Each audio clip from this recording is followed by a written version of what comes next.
Derivatives trading involves substantial risk of loss and is not suitable for all investors. Past performance is not necessarily indicative of future results. So stressful. And the world's on fire. Good God. I can't look at this, guys. Like, my strategy is you buy it and you hope that you got a good spot. Yeah, but we all think you're crazy. You don't fight this. No way. The markets are freaking out and you don't think that anything is wrong? Come back tomorrow and I'll lose it all. Should be fine. Good morning, everybody. That intro went a little bit faster than I anticipated. That is not the right song. Come on. There we go. So, Monday. Interesting week ahead of us. Let's first go to the charts, then we'll talk about the seasonality a little bit. Okay, we got some rollovers, copper and silver. Coming over to the volume. So, on the treasuries, well, I mean, man, Jerome Powell speaking did create some pretty wild swings in the market. But in the end, I think it was kind of a snoozer and nothing really super significant happened. And on a day when people expected like the entire next season of interest rate to be set, nothing really happened. So that kind of sets us up for an interesting week here this week. Here's the S&P 500, mildly positive off of that and just starting to take off here in the last like 15 minutes. Oil's, just kind of doing his thing. I wouldn't say anything too significant over there.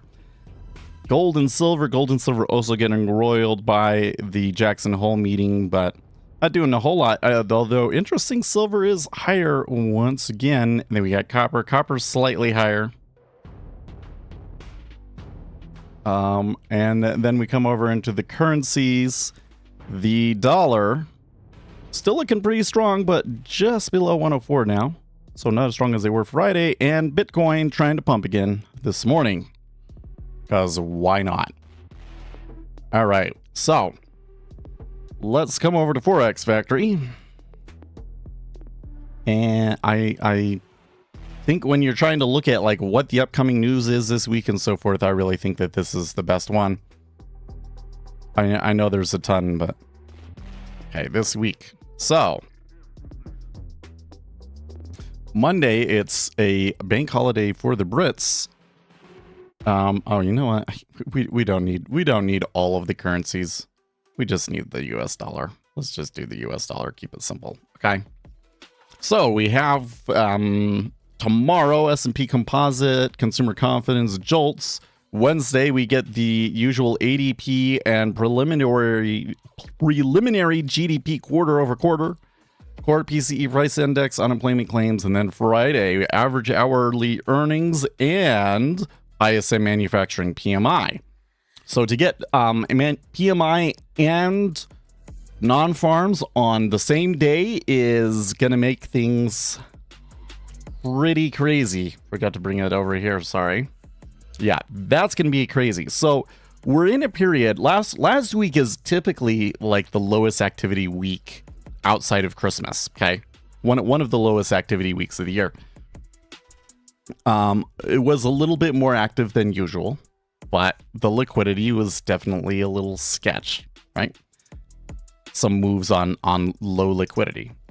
Well, now this is where things kind of start to shift. So the liquidity usually doesn't completely come back until after Labor Day. And that's the other thing you got to keep in mind is that next Monday is Labor Day. And I don't think we'll be here. I will probably wake up early and go and do some yard work at my parents' house. But after Labor Day, the liquidity comes back. So we're in this period where the liquidity isn't completely back, but there's a lot of economic data to move us. So that should set us up for some interesting moves this week. Probably should get some decent opportunities, although we still have to be a little bit weary about the liquidity, right? So, let's check around here.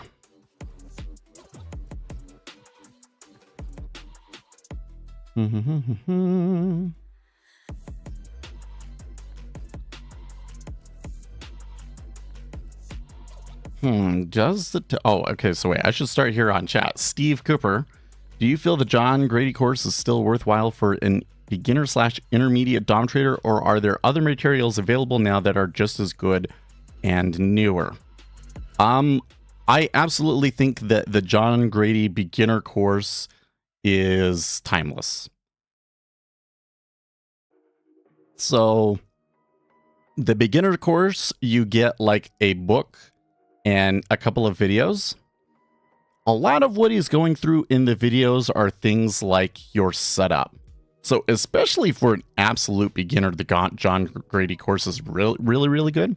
If you're already kind of a trader, there's a good half of the material or so there is stuff that's you're like probably already going to generally know. But when it comes down to like the game that is played here on the treasuries, there is just nothing else out there even remotely close to it. Because I think he really gets into the nuts and bolts of, people are actually putting these orders out there, and what are some ways in which they might do it that result in what you see, and how does that all get gamed out? Wow, that was a strong uptick there. I was kind of thought, okay, they're probably going to uptick there, but I did not expect the 17.5 to stack almost to 2,000 right away. That's a little odd. And especially on the long side, that's,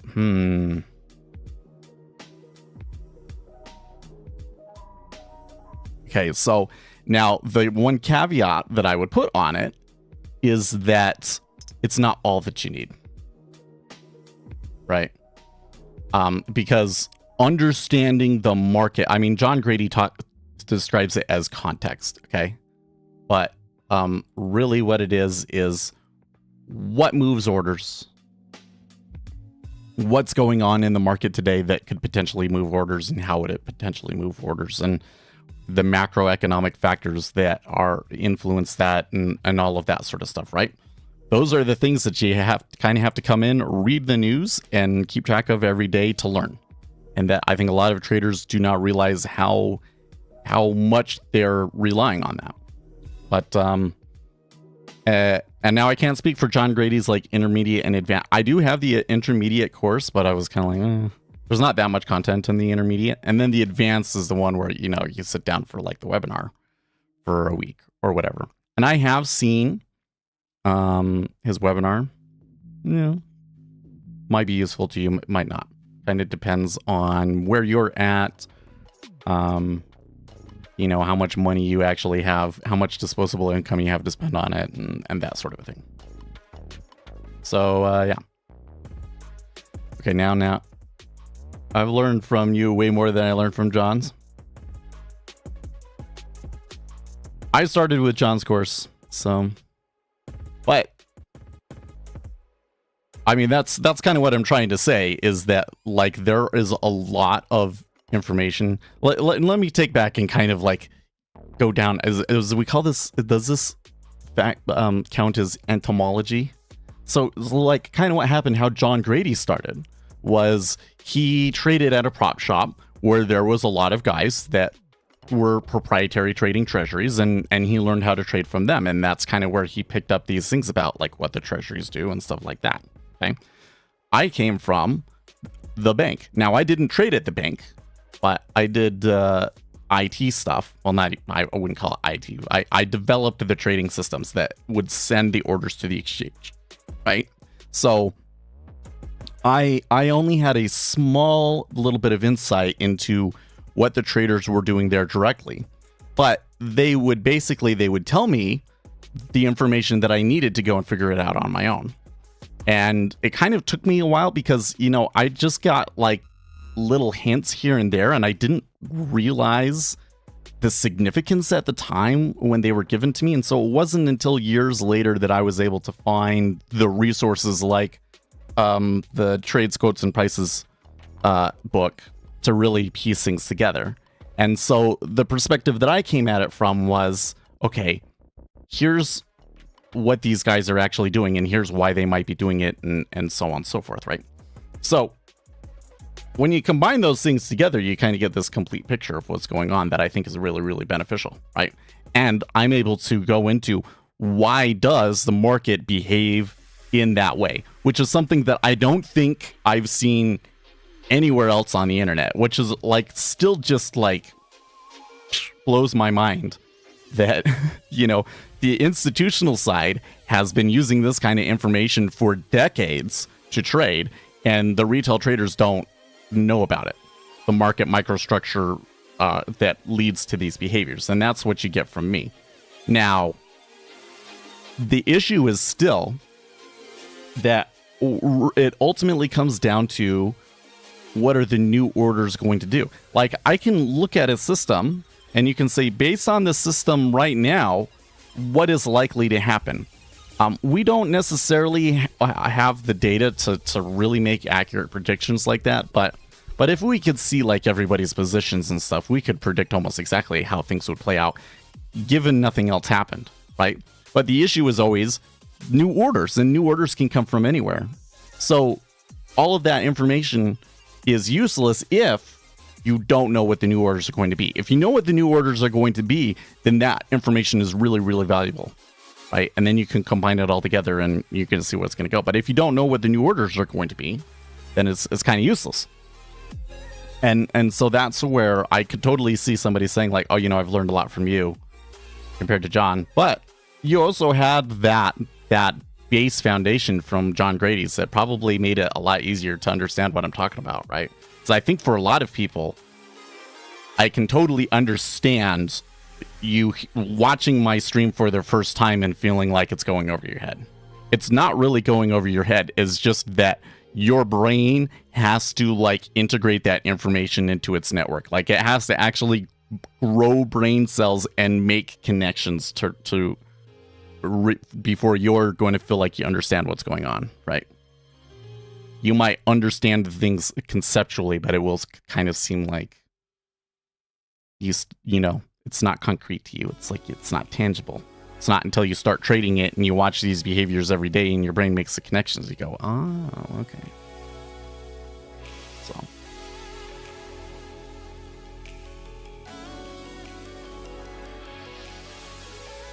Yeah, Kulud was the one that told us about that book.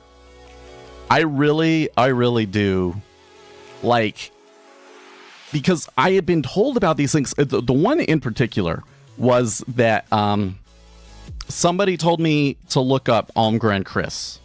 So I read that study and I was like, okay, that's interesting. So in this situation, you want to front load it and otherwise, but I didn't really make sense to me because at the time I didn't really understand what was going on in the book. Because I hadn't been watching this stuff. I didn't understand liquidity. I didn't understand the way, you know, like I was still in this spot that was like, well, but if it went up or down, are they buying or selling? Can it like go up and they sell against it? And how does that all work? Right. Well, now I understand that it's about the interaction between the limit orders and the market orders. And, you know, there's four forces really. Well, there's 6 forces really, because you can also count the orders canceling. But I didn't understand any of that stuff. So I read that study and I was just kind of like, okay, right. And then Kulud gives me this book and it was like, oh, this was all that stuff that they were talking about. And I could like piece together and I could understand why, because I was going off of all of these things that the traders told me. Like they really stressed to me that the market is competitive and that like a lot of these edges will kind of disappear. I remember one of them pointing out like there was this kind of signal that they had discovered, that individual trader had discovered that they kind of liked. And there was like one lot that was really big that would trade that signal. They're like, oh, look, there they are again. It looks like they really are trading it. Like, but, and I was like, oh, so do you like follow things like that? And they were like, well, no, because like things change so quickly. The market's competitive. And, you know, I can watch that and react to it and whatnot, right? Like I understood all of these things, but I didn't know why. I didn't understand what was the math behind the market microstructure that makes it that way. And, you know, they tried to explain it, but they knew that it was like too complicated for them to explain in an hour, which was, you know, the time that we had or whatever. Well, it wasn't, you know, I had them for like an afternoon, but so that book really, really helped me put the pieces together. And then once you have the book, then you can go out and you can read all of the other research on your own. You actually understand what they're talking about. Because otherwise, reading the trading and market microstructure section of archive.org is just like, what the heck is, I don't understand why any of this is relevant. Once you've read all of that research, you have like that base understanding this. And I'm sure that there are schools that teach this. I'm sure that at the University of Chicago, there's courses that teach this stuff. But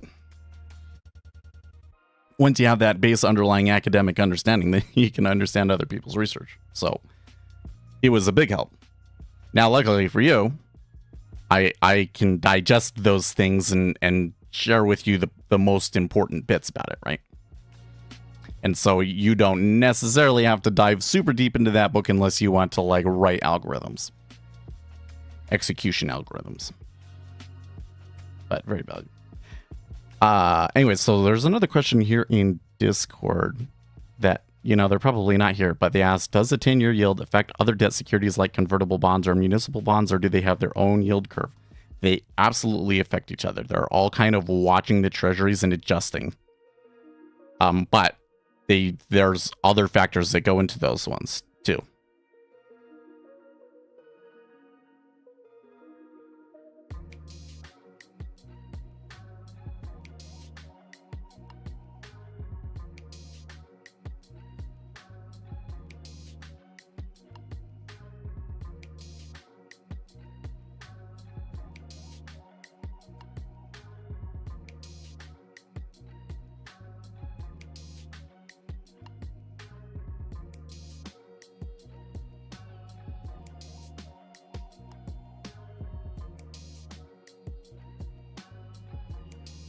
There was also a paper recently, Emilio Said, on market impact of meta orders. I'm not sure if I know what you're talking about or not. How long ago was it? I haven't gone and looked at this, well, I mean, in a month.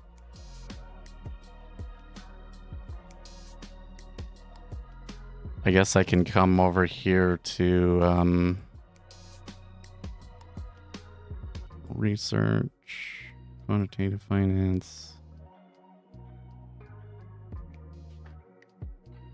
Emilio Said. No, we want it in authors. Oh, market impact, empirical evidence, theory, and practice. I think I did read this one.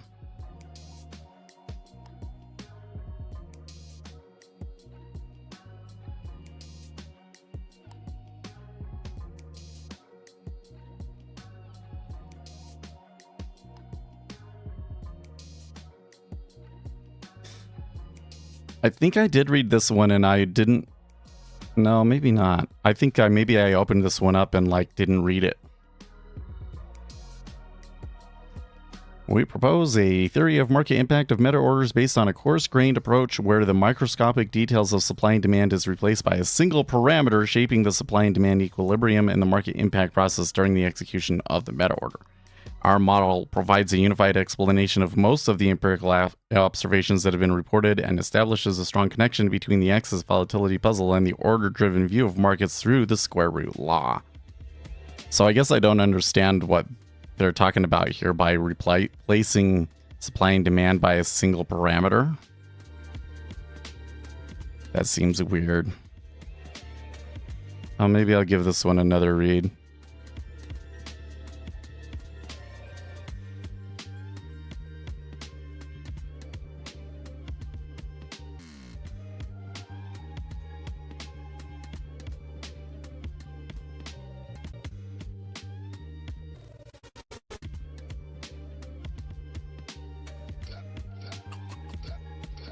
The trajectory of a given meta order converges also to a square root law when the meta order size is large enough. This also reinforces the idea that the market impact of meta orders is ruled by universal mechanisms. It doesn't sound to me like he's making like a fundamentally different, like seeing something that other people aren't, but rather he's kind of looking at it in a slightly different way and seeing confirming evidence. Yeah. But anyways, I'll give it a read again in my spare time.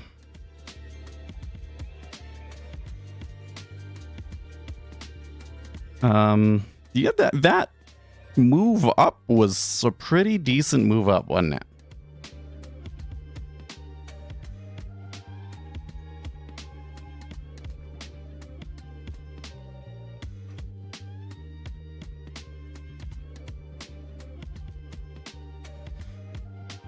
I kind of wonder if I had gone back and I had gone into like math and finance in school instead of computer science, I probably wouldn't be as well off. Because number one, I've been very successful in computer science. But second of all, like reading papers like this and stuff, it's really hard. It's really hard. I usually have to sit down and like really read, maybe take notes. Like, it's complicated stuff, and I don't know if I would have been very successful with that as my major. I think that I might have given up like many other people do.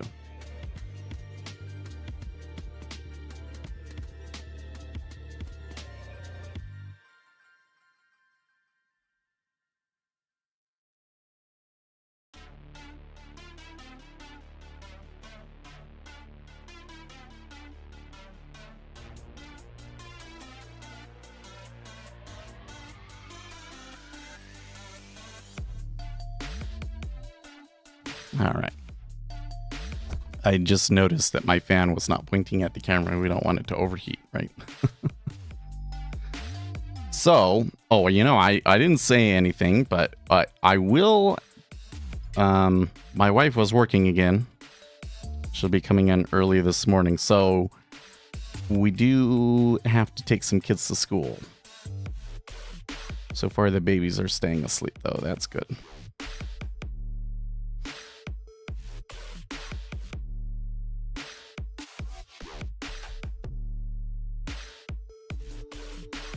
What's this? Finally, with the Amazon discount at $50, the cheapest possible price for such a book. Oh. The Statistical Consequences of Fat Tails is on sale. Oh, what? You only save $1.69. Hey, Francesco.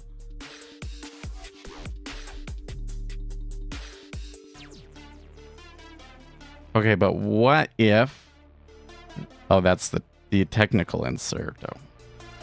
You can just go and download that one, though. That's like on archive. Wonder if the final book is any different.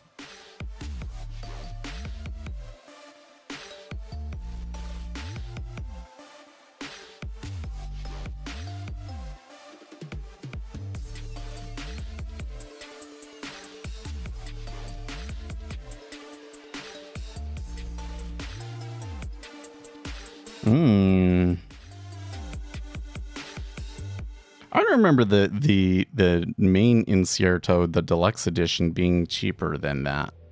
So right now it's $179, which is save 28%. Normally it's $250. Maybe I should get that.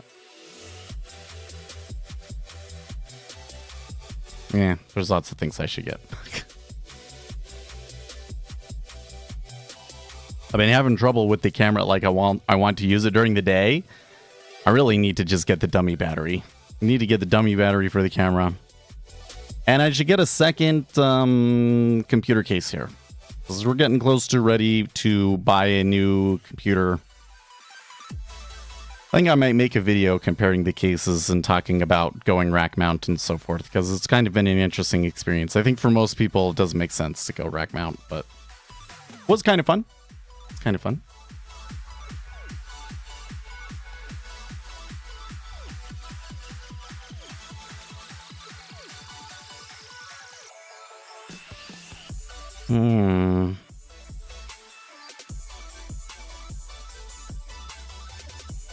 There's still a bit of buying pressure there. I'm a little bit weary about what I'm seeing, though.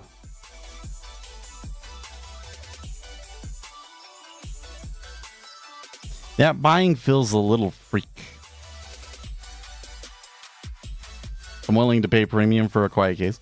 Well, but like that's the whole thing, Kulud, about the rack mount thing. So, okay, so if money is no object and you're not really concerned about getting the best value for your money, you go with the be quiet case. Okay. I'll show you. Be quiet case. Everybody always pushes the Noctuas. Like the Noctua fans and stuff like that. These are guys that they have fans that are just as quiet, if not quieter, than the Noctua fans. And you get it all together in one package with a case that has a lot of insulation. So I tell you what, man, that is the thing that I find so wild is the difference that having like insulation on the inside of the case makes to how loud the case is like a huge, it's just absolutely crazy. So when you get like these silent basses, like the 802 and 601, those are quiet cases. And the 802 is huge. It is a big case. I believe that's the one that I had. Although it's, no, the one that I had is like the progenitor to this. It was just called the silent bass, I think. But anyways, this is a massive tower. So like the thing is when you go into the rack mount machines, they're not really good at noise. In the rack mount environment, they just kind of assume that everything in the data center is going to be really loud. and so they're more concerned about making the really good airflow. So there was a lot of things about the case that I liked, that I preferred about this. If I could get a case like that, if these guys made a rack mount case, I would be all over it. I would be all over that if they made a rack mount case. That'd be so cool.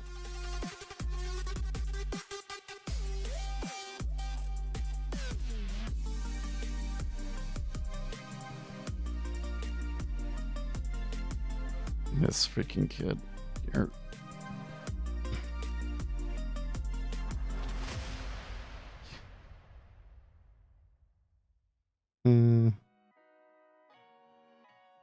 Asher will often start to sleep all ski-wampus, and he's almost pushing Abby off the bed. That's hilarious.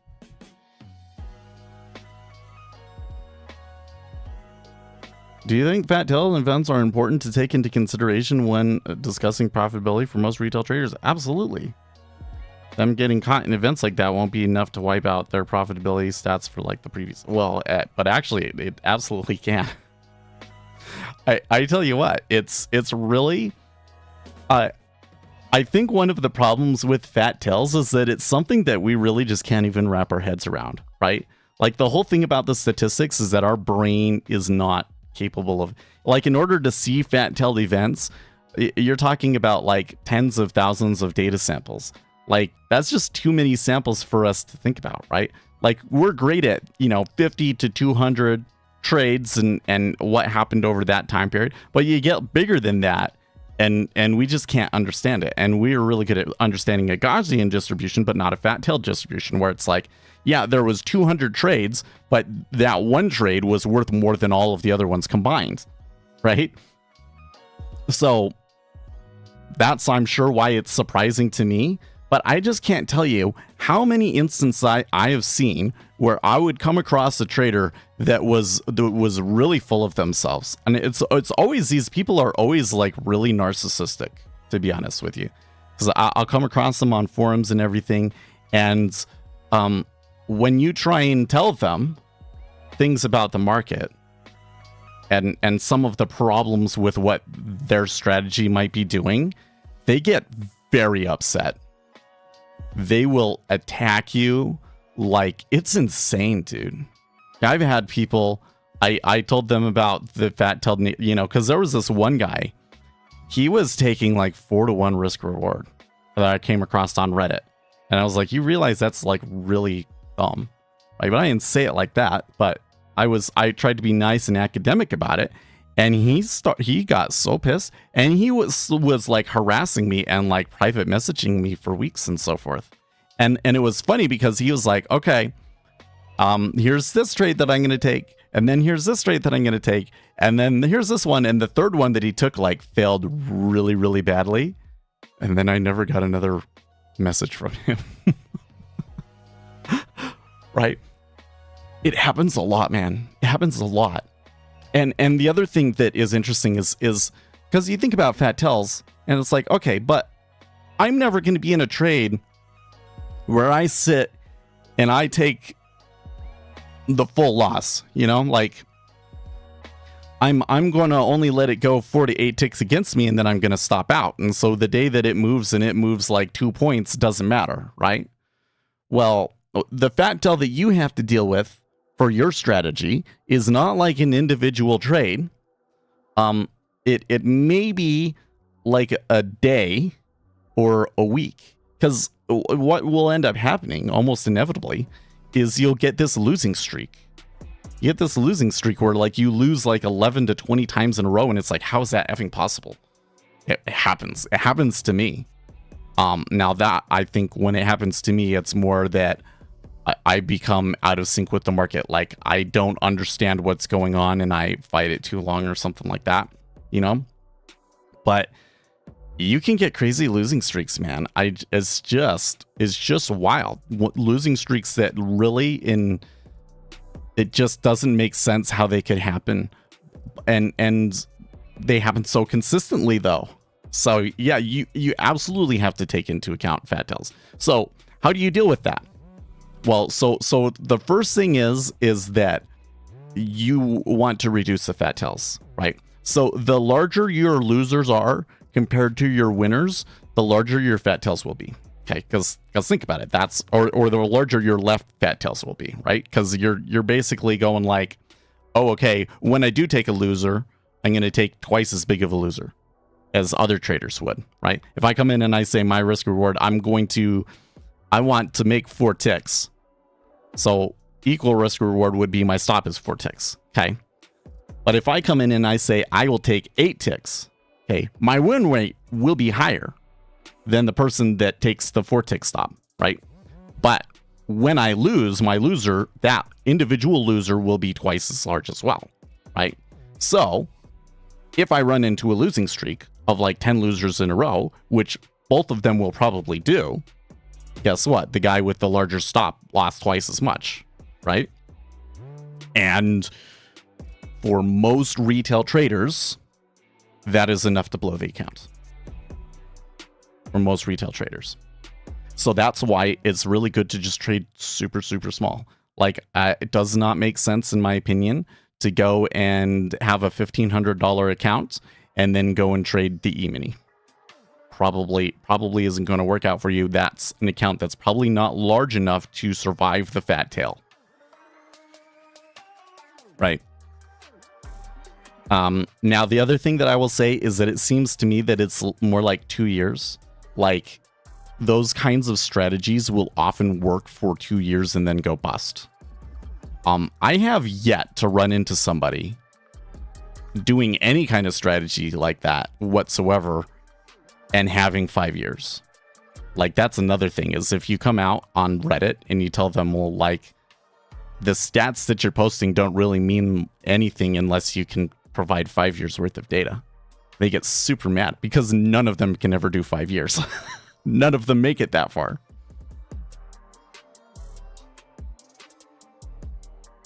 But if you take equal risk reward, okay, that really helps. And then the other thing that you want to do is you want to maximize your right tail and minimize your left tail, which is to say that like when things are going badly and you're in that losing streak, that you realize it very quickly and you start reducing your risk quickly.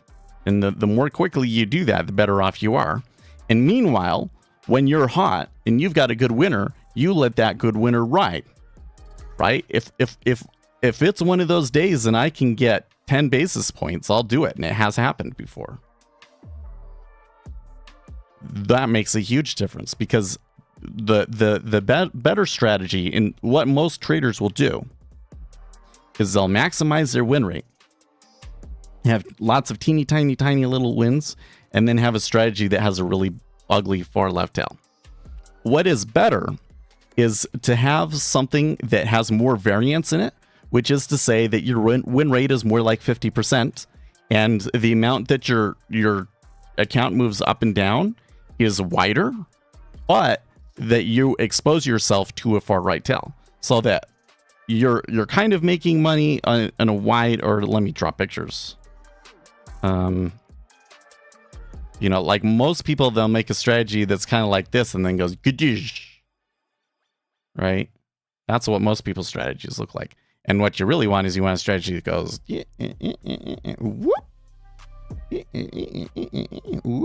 right? So you want something with more variance and right tails.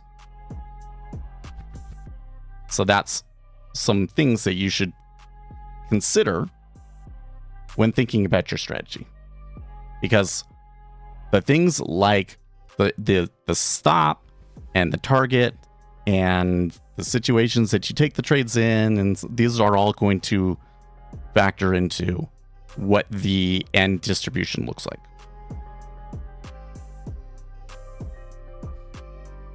How long did I take to go into that? I feel like I've been talking for 30 minutes, but I think it was only like 5 or 10 minutes. It's a good question. Most people, because that's the biggest problem, is that retail traders do not consider fat tails, right? That's what kills most accounts.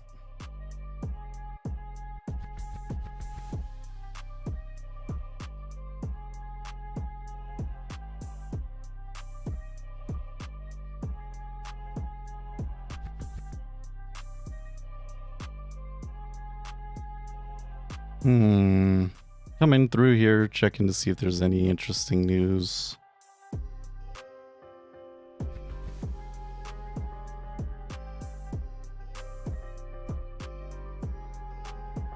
I had immediately gotten into the Nassim Taleb stuff.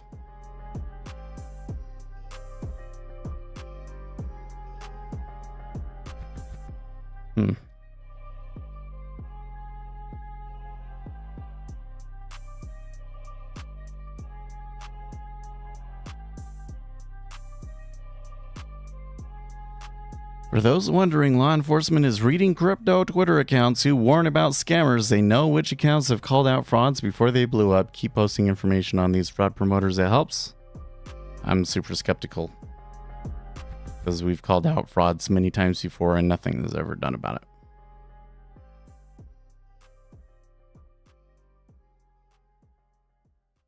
it.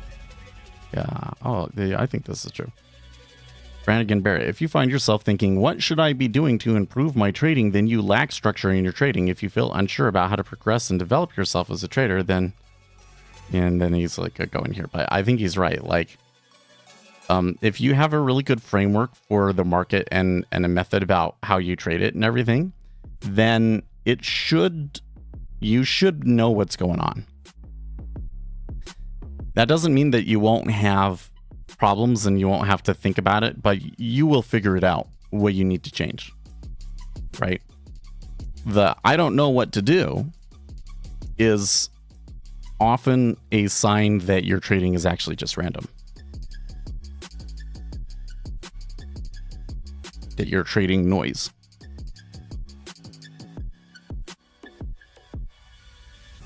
There's nothing more dangerous to a trader than not knowing when they're wrong. Well, yeah, but that's the whole game, isn't it? That one was Anthony Crudelli.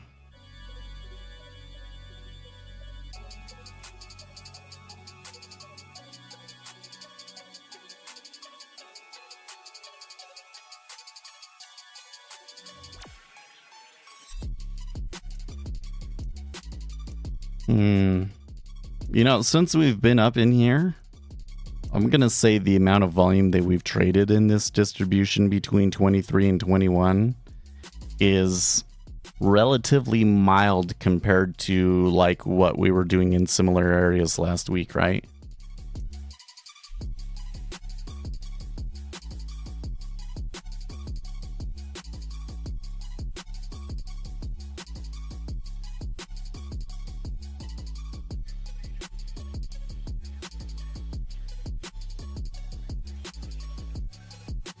Okay.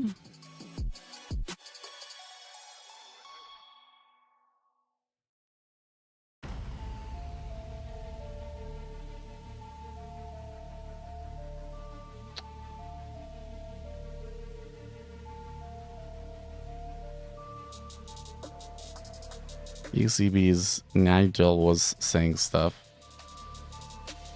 that might have had something to do with the upturn. I don't know. Forex Live pointing out that the economic calendar is light at the beginning of the week. Well, but that's every week, right? But once you get into Thursday or Wednesday, then you start getting lots of data, right?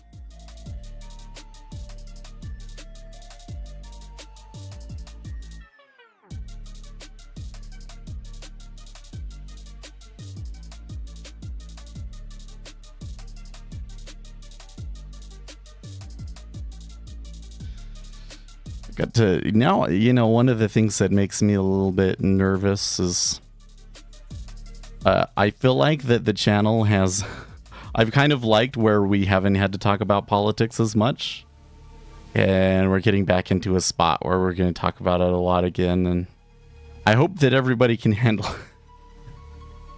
so one of the ones that's been driving me crazy is the whole Vivek Ramaswamy guy. That I don't trust him one bit, and he's actually done, you know, that's actually kind of in our wheelhouse because he did stuff in the markets. He was, you know, ran a company, and there was some things that happened with the stock that are incredibly huge red flags. But a lot of people on the right do not want to hear it. In fact, a lot of people, it's funny, the people on the right that are like, oh, well, if you're attacking a politician, that must mean that they're right. Well, no, because every politician gets attacked.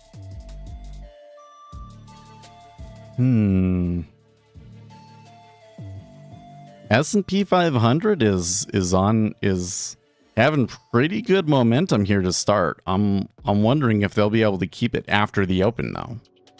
As of the past few weeks, every time that they had a rise like this going into the open, they just sold it afterwards.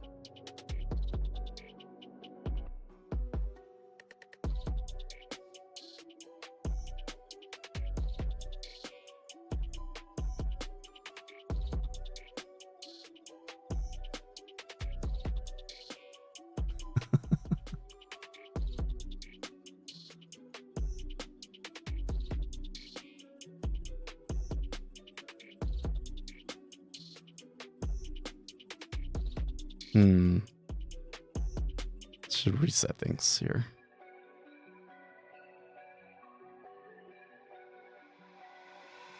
Oh boy. Starfield will be the least buggy Bethesda game ever, QA sources say. Way to go, you jinxed it.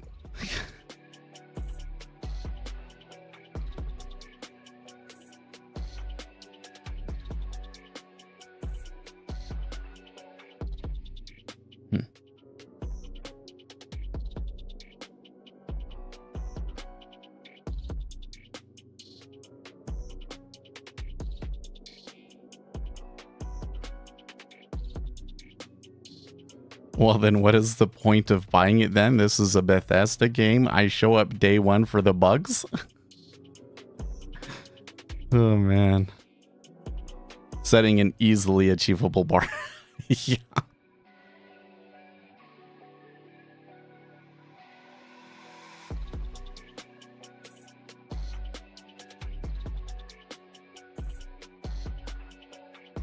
I think the reason why they might be focusing on that is because Cyberpunk had such a problem. But I don't know. Saying that is kind of like, yeah, it's gonna age like milk. Be careful saying things like that.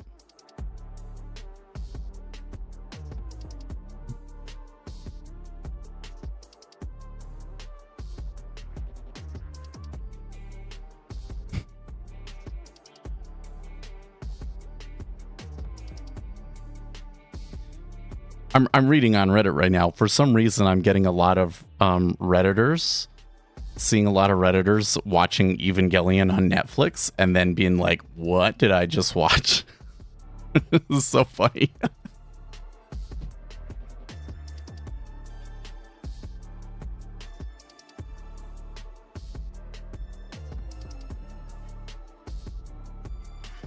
Her back's not feeling the best this morning. I don't think I slept on it very well.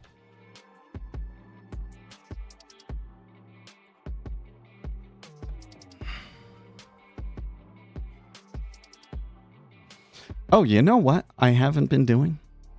I should have done a commercial break. We won't do one until I gotta go. But that will be soon. Okay. Are we ready? Okay. So I'm gonna go to commercial break. And I probably won't be here when when the commercial break is over. Oh, did I not? Hold on.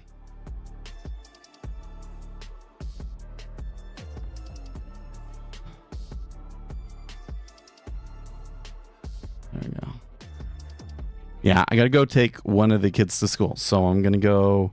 I will use this opportunity to insert an ad because apparently YouTube likes it when we do that. I might not be back immediately, but just stick around now. I'll only be 5 minutes, okay? S&P 500 Open should be interesting.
Okay. We're back. Yeah, not many of us stuck with it. It's okay. It's okay, guys. Well, let's see. Your treasuries did come back a little bit, and the open in the S&P 500 so far has been a strong buy. Wow.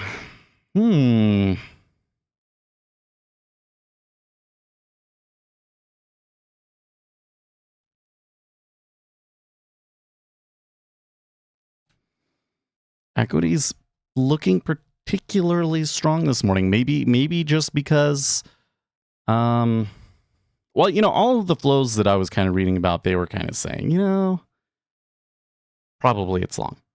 But this is a little excessive, I feel. Is it? How much is it up? 0.75. I guess that's not like crazy. I guess that's not crazy. And how are my babies doing?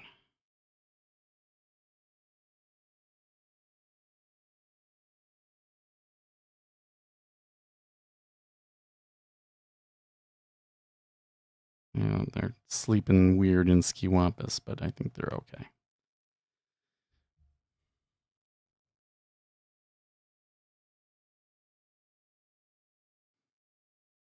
Asher doesn't look like he's actually sleeping. I'm gonna go get him.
Oh, you're right. I'm muted. Sorry. I was just saying I am seeing a little bit of downside and recovery in the Japanese yen that does not correlate with what we're seeing in the treasuries. And the dollar is looking pretty messy at the moment, although I'd say that amount of movement is pretty minimal for the dollar at the moment, right? So it kind of seems like there's a disconnect with the currencies compared to what there usually are. Also, I'm seeing a strong spike, about 60 cents in the course of a minute in oil. So something's going on with oil here.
I think it was a little bit more around, what was it, 16.5? When we saw some of those initial upticks that I was kind of like, oh, those look kind of strong. What's going on here? I missed Powell's speech at Jackson Hole. Do you say anything new? Not really. I can't recall anything he said that was at all unusual or unexpected or anything. It really makes you wonder, because a lot of people were looking at Jackson Hole to be like a big deal and speculating on what might happen. I'm wondering if that maybe was just the media trying to drum up, because they need something to talk about. I don't know, but it really was kind of a nothing burger. But you know what? Here's something that I think has served us really well over the past 2 or 3 years. That I don't know why the rest of the market hasn't picked up on this, but it's a really useful kind of heuristic to use here. And that is that when things are going tough and you want easy monetary policy, you want everybody to know what you're going to do. You want to, tell them well ahead of a time, there's not going to be any interest rate increases anytime soon. It's that, because you want people to have confidence to go out and take loans and invest it, essentially, right? It's the opposite when monetary policy is tight, right? When monetary policy is tight, you want them to be afraid of what you're going to do. You want them to be like, oh, if things get too crazy, the Federal Reserve could just up and increase rates 50 basis points out of nowhere, right? So you want to keep them on their toes when you want interest rate policy to be tight. And right now we're in a tight regime. And so what Powell is doing is he's kind of leaving the markets in an uncertainty.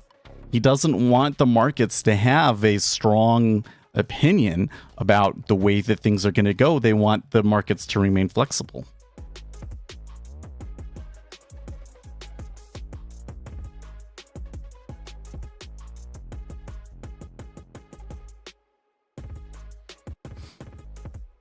So I think that's, it was kind of, I wasn't necessarily expecting him to say anything terribly. I didn't think that he was going to come out with a completely new policy or something,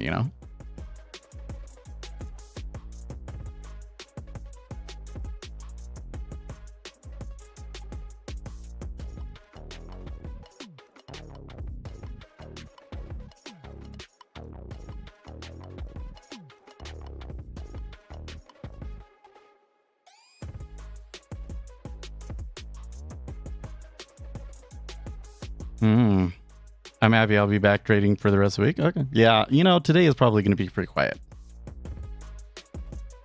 So, we get a lot of economic news this week, though, and a relatively critical time. So,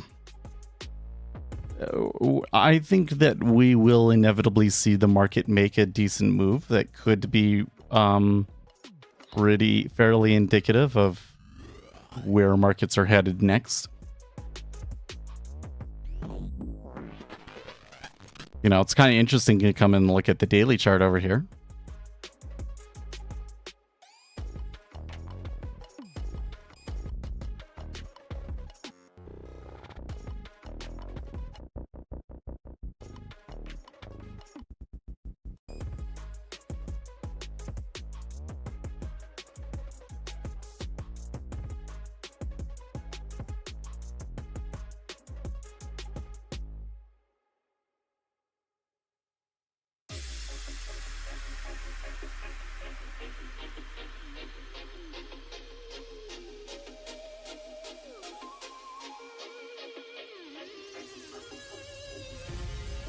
I remember how it felt when we were trading around 2,500.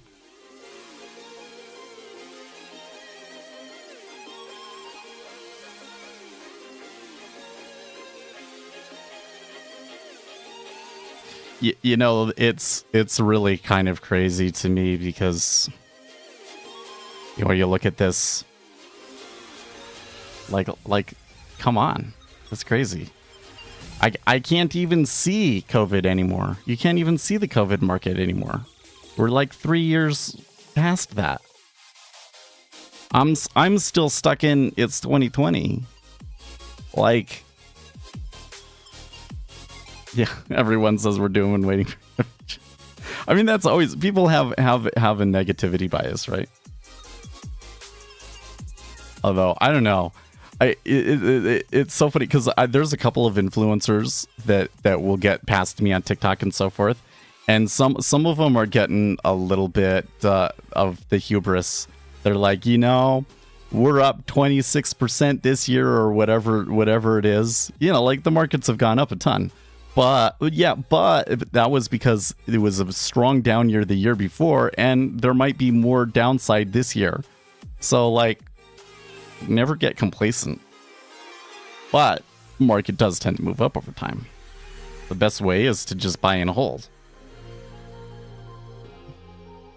But I'm still stuck in 2019, 2020 because we had a certain economic situation that was brewing, and there was a lot of question about how it was going to turn out, and I was really interested to see how it would turn out because that might tell us a lot of things about our monetary policy and where things were at and so forth. And then COVID came along and short-circuited all of that, and we've forgotten about it all, and we've never returned to anything even remotely resembling normalcy again. So like,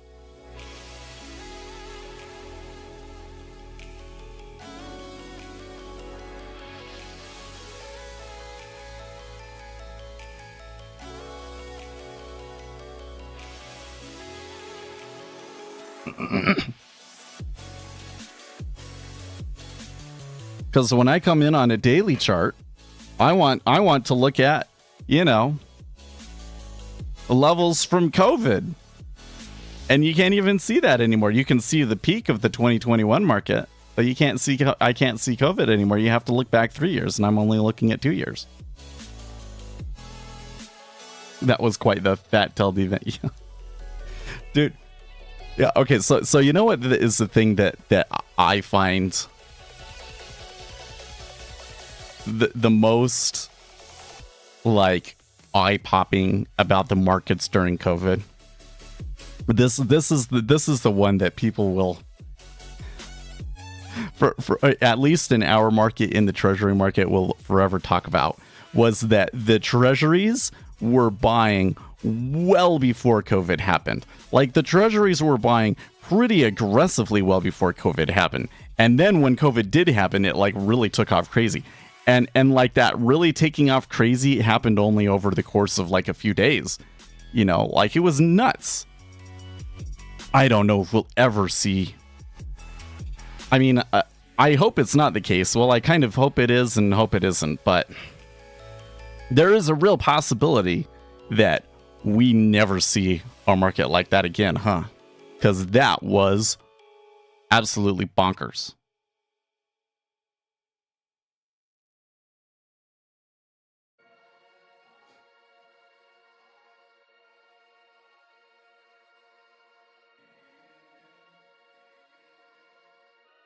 So my room is fairly warm this morning. I wonder what the deal is. It's like the AC's not turning on.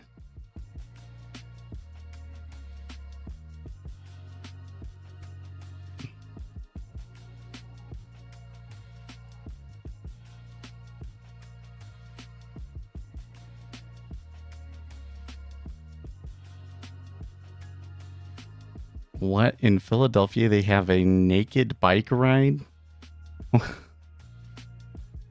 This world sometimes, my goodness.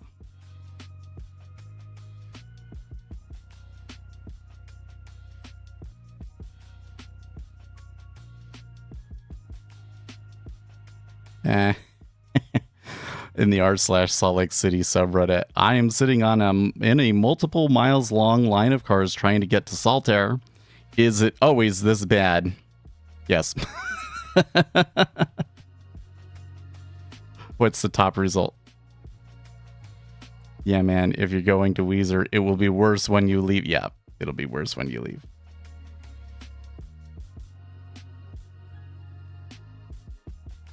Wow. They give up. You definitely got to go early if you're going to go to Saltaire.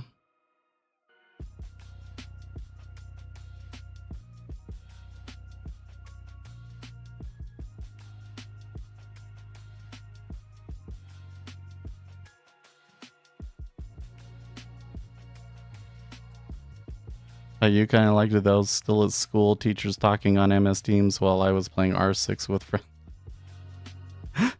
Was that really what you did? You'd go to school and you'd have teams up to watch the teacher, but then you'd be playing games. Sounds about right.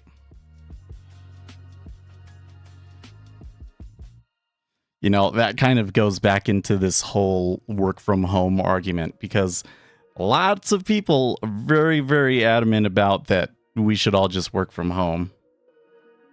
I have some concerns about everything going to work from home. I think that some people can, but not everything can.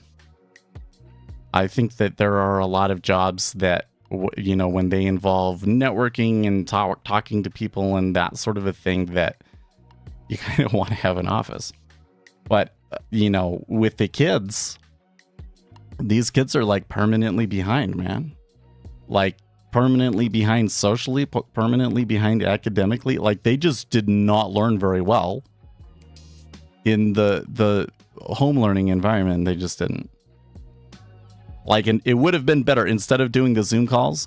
I think that's part of the problem is I don't think that you are educated as well when you have a computer in front of you or a phone in front of you. You have to focus.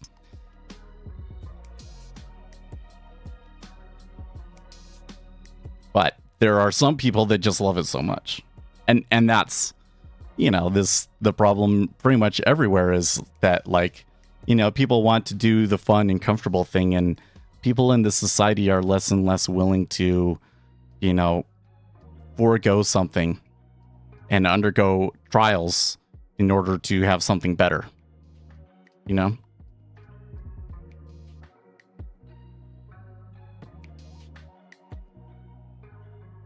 Always been done well at school, so it wasn't a problem for me. A few people I know actually improved and started studying much more than before, but most gave up altogether. Yeah. Well, for me, it's, you know, another disorienting thing for me was that, you know, we had the whole year where they didn't go to school, basically. When they came back the next year and they started going to school again, that was when my oldest started going to junior high, and then he got involved with the wrong people, I think, and there was all sorts of drama and craziness from there. So like, I think that one of my problems is that a lot of the things that I would use to like ground me in terms of perception of time and so forth just like got uprooted.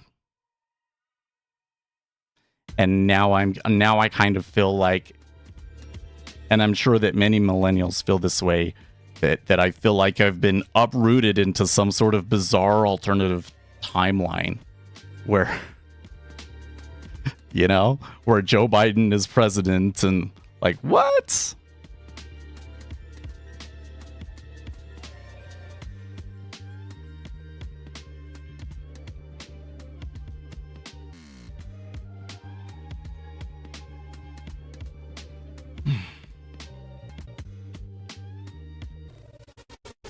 Okay, well, the S&P 500 had a really, really great start.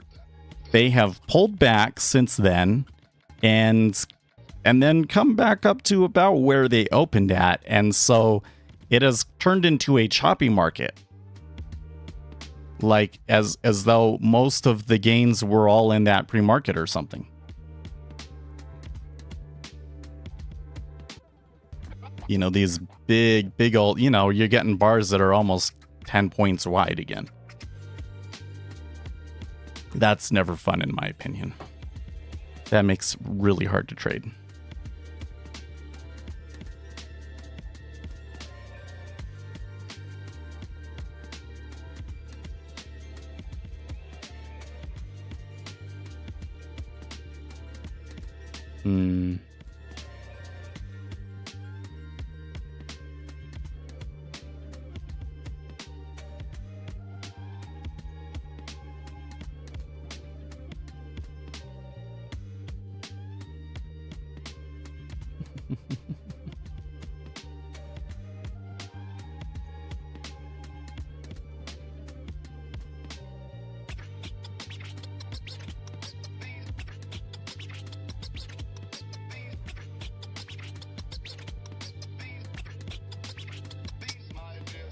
Ouch.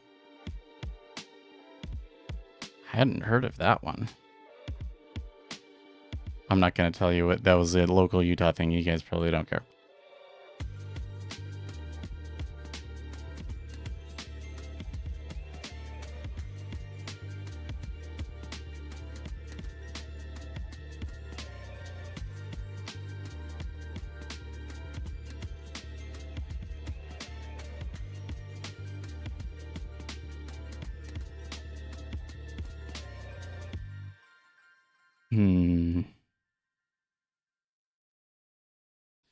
You know, the news squawk has been relatively quiet this morning, too. I should note, you know, something I'm just realizing that I didn't mention is that there is a 2-year and a 5-year no auctions today.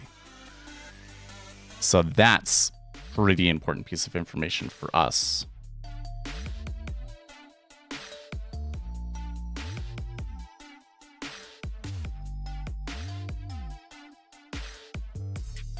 But I don't know. Is this pullback just post meta order regime change or reversal?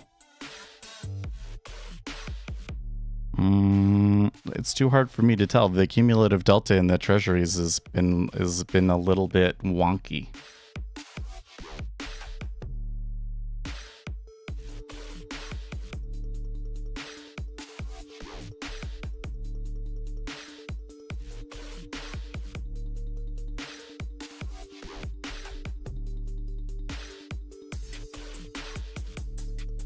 Do auctions have that much of an impact on order flow / price action? Absolutely.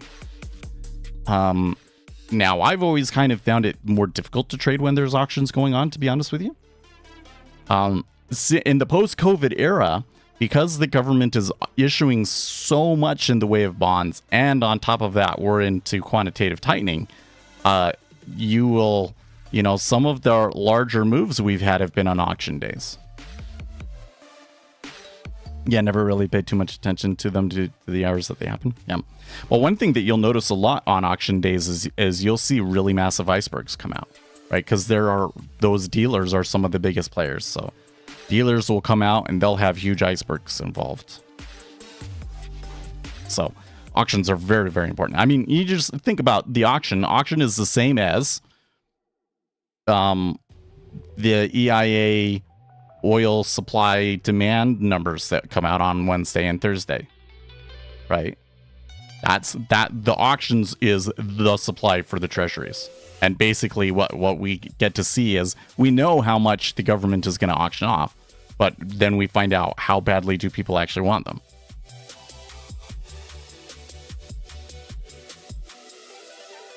There has been MBO market making across the strip containing price.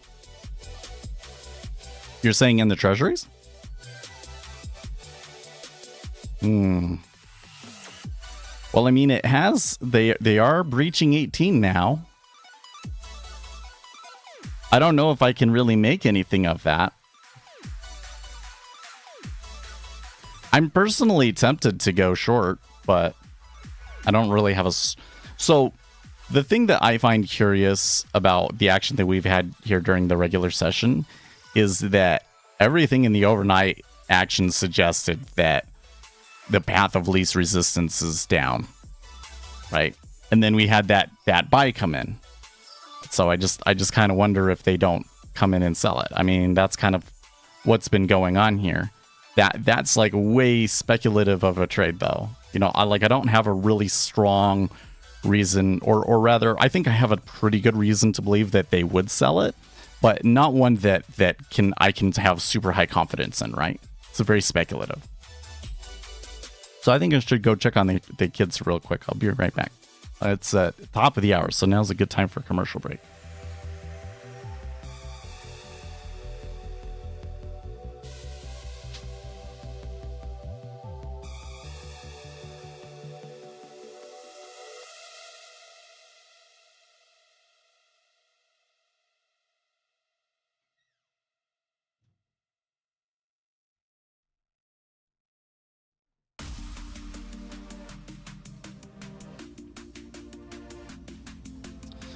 I wish that when you inserted an ad that it would tell you like when the ads are done or something like that.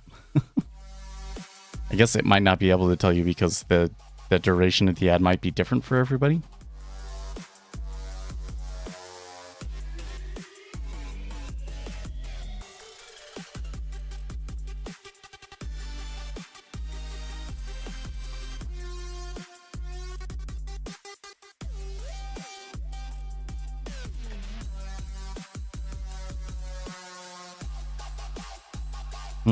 Okay, so let's recenter things again, because that wasn't the center.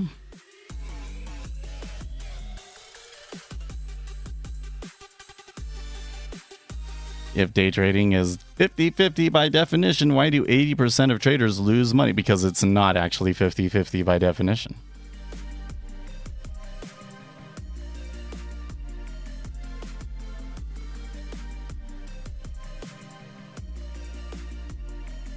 More like 60-40 because of spread and commission. There you go. That's the correct answer.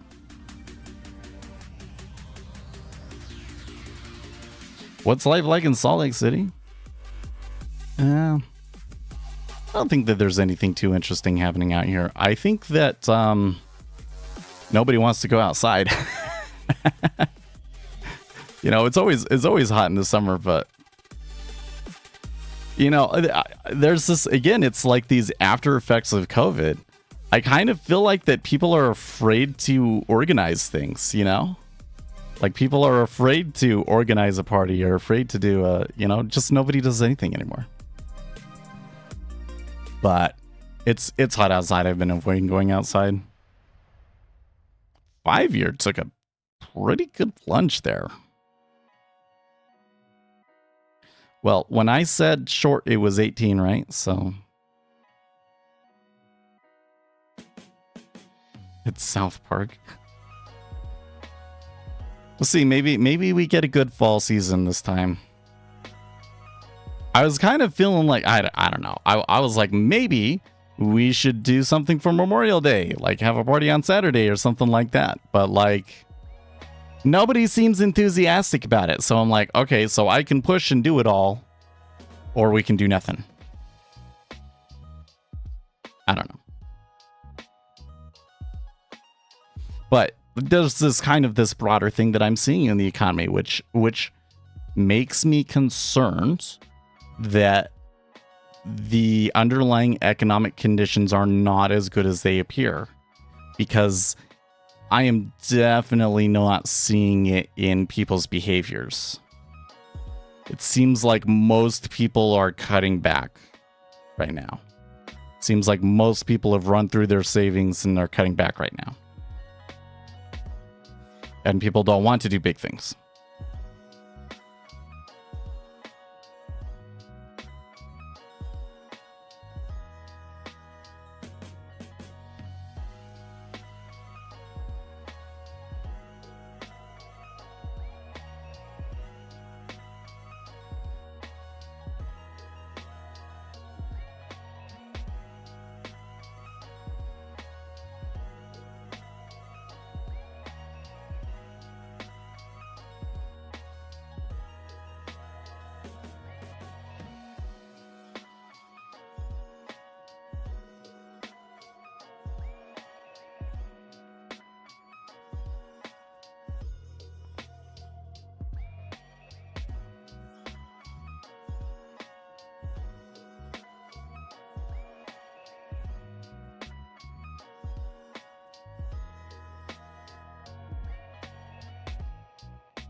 Mm-hmm.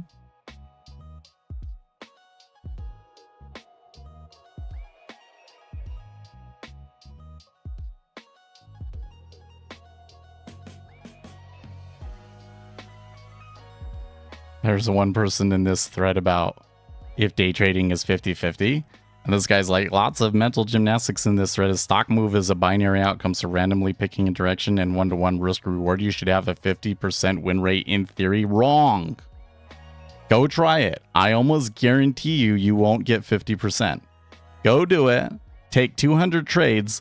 I almost guarantee you will be less than 50%.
Why is it less than 50% though?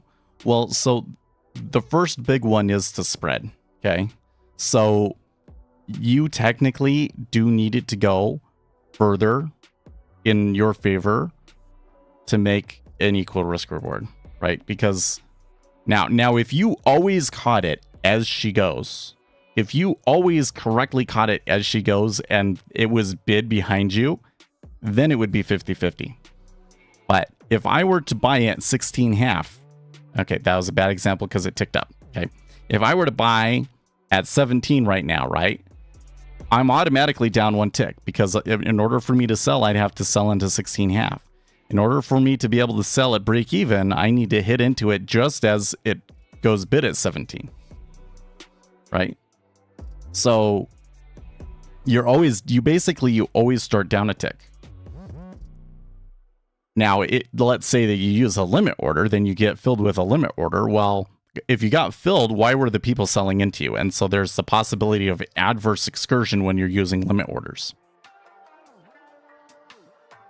So, then there's also some things about volatility that kind of like will screw with you. But the market is not random. It's a martingale, which means that like it's not random at all, but it kind of comes out to the same end result as though it was random. Because basically the past data doesn't tell you anything about the future data.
Okay, 17 is looking like it's a spot that they're building out some volume at, though.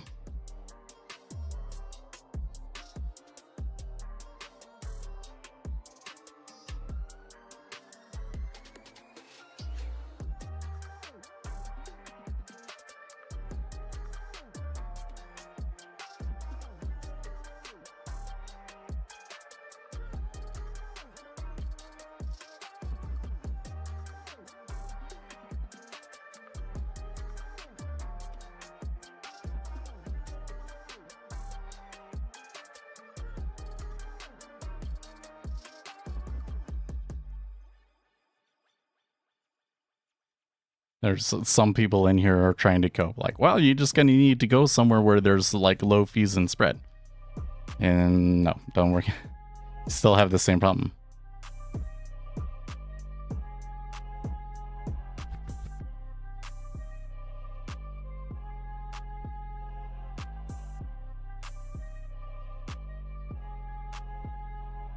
It's basically the everything that I'm reading in this thread is basically like half of the people in here are complete novices that have no clue what they're talking about.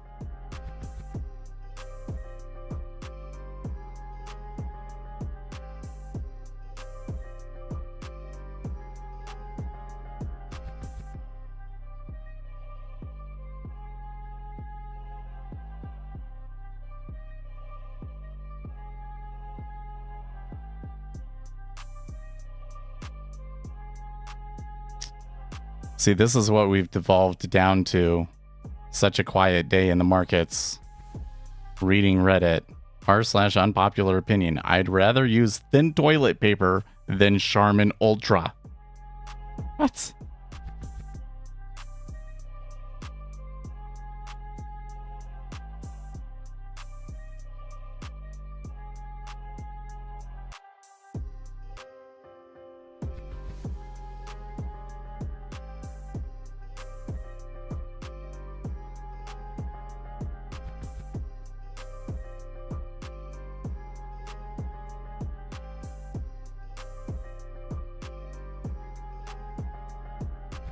Yeah, any amount of fee or spread lowers the edge from 50%, which is already no edge.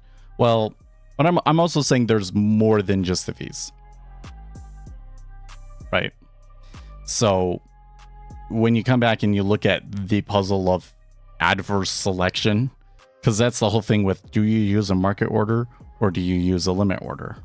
Well, if you're just placing the trades randomly, it doesn't matter. Because if you put a limit order, then you're dealing with the probability of you're dealing with adverse selection, which is to say that if you got filled, then there's a good probability that somebody trading against you knows something. And so you're going to lose because of that. Versus if you hit it with a market order, you lose the spread. And you might be chasing. You're probably chasing other orders, and so the probability that that move continues is a little bit less. Like it just works against you both ways, unless you really know something. Like the end of, like really the takeaway, the thing that traders should know is that if you do not have a real edge, and I mean a real edge, not just like it tends to point out this way, but you know something that will directly impact the outcome of that trade, then the overall expectancy is 0. You keep trading that, eventually you will trade down to 0. Unless you have an explicit edge. And what traders will do is they'll try and say that it's all about the risk reward and the win rate that you get. And they think that will somehow that somehow solves the problem for them, but it doesn't. It always tends to converge back to break even and a slight loss. So over time you will lose the account. Unless you have an explicit edge.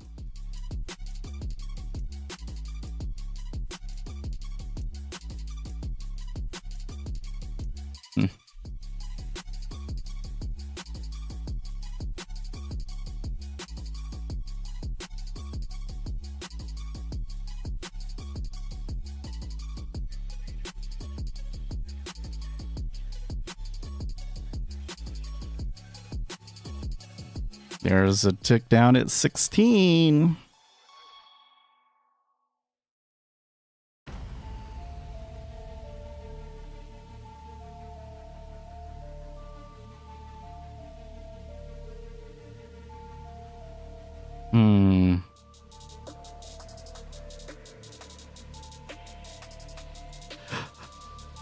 So on the political front,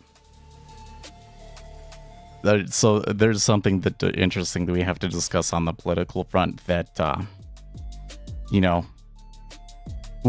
creates arguments. Let's just say, okay. So yesterday, was it yesterday or the day before? I don't know. But anyways, Mitt Romney basically said something about Ukraine that was a little unpopular among people on the far right. He basically said that like the Ukraine war is that we should be funding it. We should be funding him more. And he basically like kind of trivialized the lives that were being lost in Ukraine, to be honest with you. He kind of said like, well, they're not American lives. And the amount that we're actually paying for this is actually quite trivial. Okay. Ignoring the very callous nature of the points, there is a point there, which is that, overall it is to the United States' benefit. The people on the right are very, very, very upset, though, right? And here's the thing about it: being anti-war is always a political loser. I know it seems weird. But can you ever think of a time where the people that were anti-war won? Like even back in the 60s, like this is the thing that just boggles my mind. So even back in the 60s, when there was this huge political movement and everybody was singing Kumbaya and being hippies and smoking weed and saying peace, man, and all that sort of stuff, right? And then after all of that, then the Berkeley thing happened and some students got shot in Berkeley. And guess what? 60% of Americans in a poll afterwards said that they thought it was okay for the police to shoot those protesters. 60%. Okay. Yeah. Even during that era when there was probably the strongest anti-war sentiment in our history, the majority of Americans were in favor of war. And so something that I see happening is that you've got these people that are far right, and everybody that they talk to is anti-war. And they're not reading the room, right? They can't see that if you go to an election with this, you probably lose.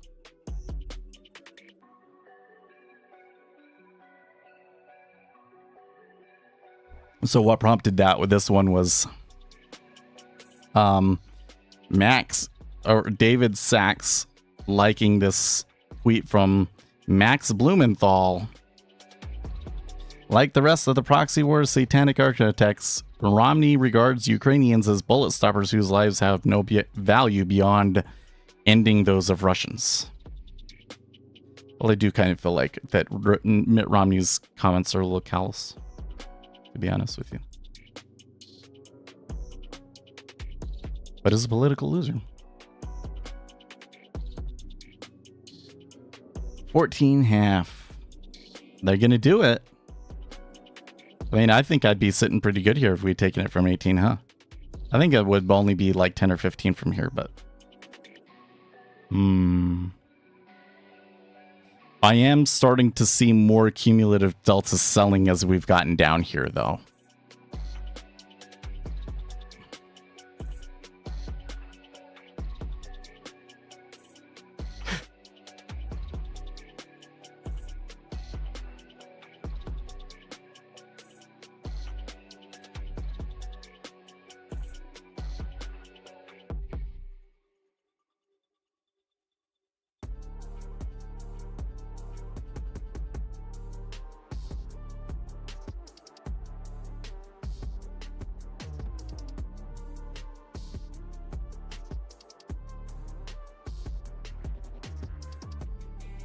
Yep.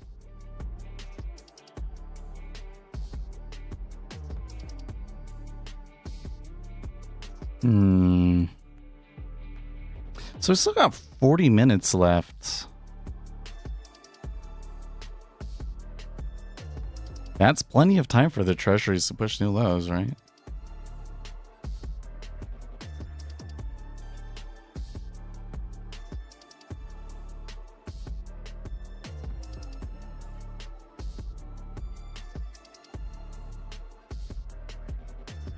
Goldman Sachs says in the space of 2 months, markets have shifted from worrying about a recession to worrying about an economy that's still too strong. If the change in option implied distributions 10-year yields are any guide. Markets appear to have moved away from recession. Changes in option implied probabilities of 1-year, 10-year U.S. swap rates from end June in percentage. Huh. Then, oh, that is a big change. This is like all of a sudden, whoop, concerns about economy is too strong again. It has been a very big and aggressive move. But this is one of those things where, again, people want to believe that the market is efficient. And so they believe that what they see in the market, the treasuries and so forth, or an accurate indication of what's going to happen, and that's the market trying to predict what's going to happen, and it's not. And a large portion of the selling in the treasuries came because of changes in the Japanese yen, and not because of, people thinking that we're going to have inflation or anything. That said, seems like the path of least resistance is down, yeah?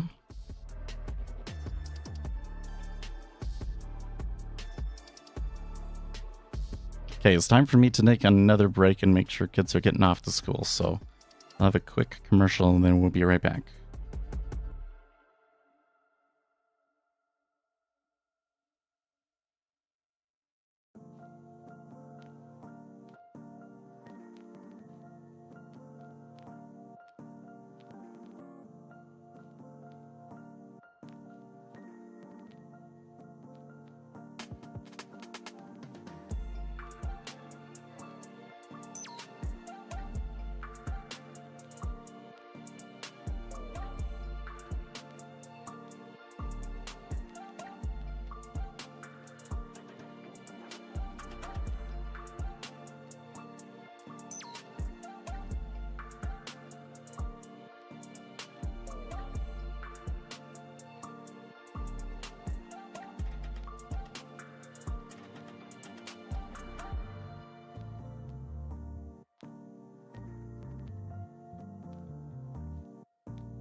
Okay. Last one off to school. One child's awake, one's still asleep. That's okay.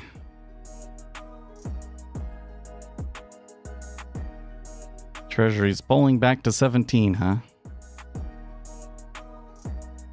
So if I had been in a trade there and I had not taken profits, I would have lost basically all of those profits already.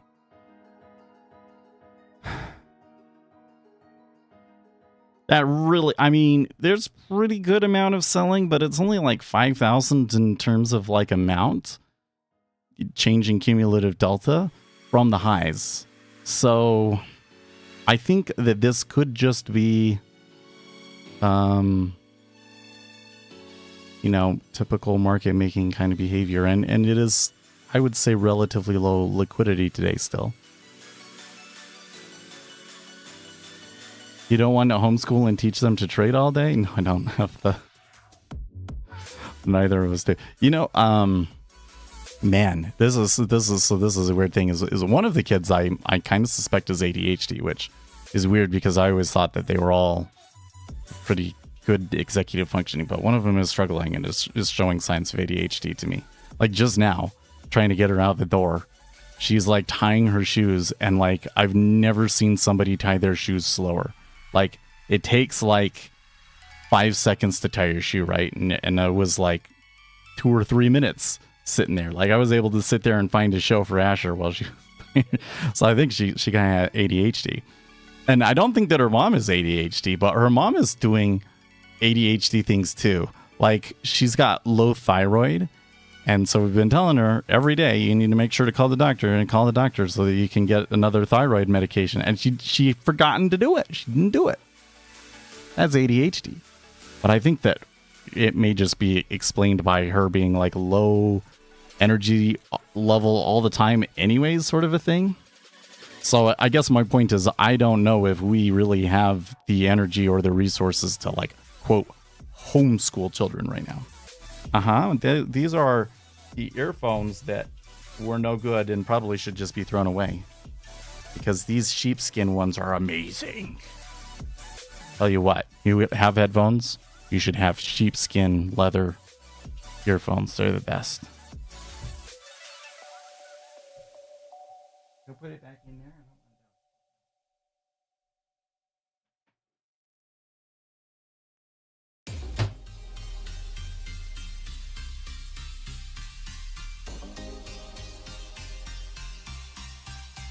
Did you see Asher put the sunglasses on the wrong way? Yes, that's my paperweight. Lovely, isn't it? A lovely paperweight. All right, here, come back. Here, take it. Take it. There you go. Hey, go check for radiation. See, you hold it, and then that will tell you how much radiation there is, and it will make a clicking sound. So if you walk around with it, and if you hear any clicking, come tell me, okay?